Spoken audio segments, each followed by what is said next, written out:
Okay, now we will work with this part. Say pull it up.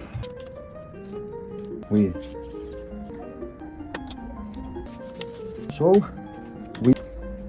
press from top, holding the plastic part, and we take it away. Alcohol, all the pieces. Now we will be working with the metal parts, with all the dust with a brush, and cover it with the masking tape. Angle tape, leaving with the sandpaper. We just go a little bit. So we will hang it this way. We are ready to go to the part number 3, which is the painting. Everything prepared will be painted. So we have created our painting and drying area. In order to dry,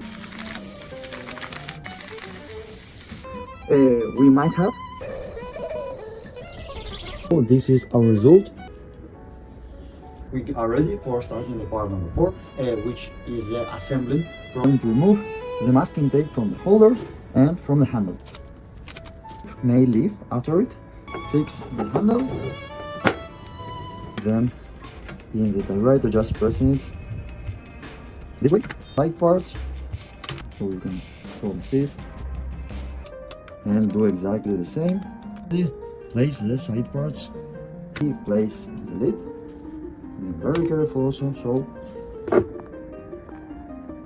have our final result, which is Olympic Traveler typewriter in pink color with pink case. Or check our online shop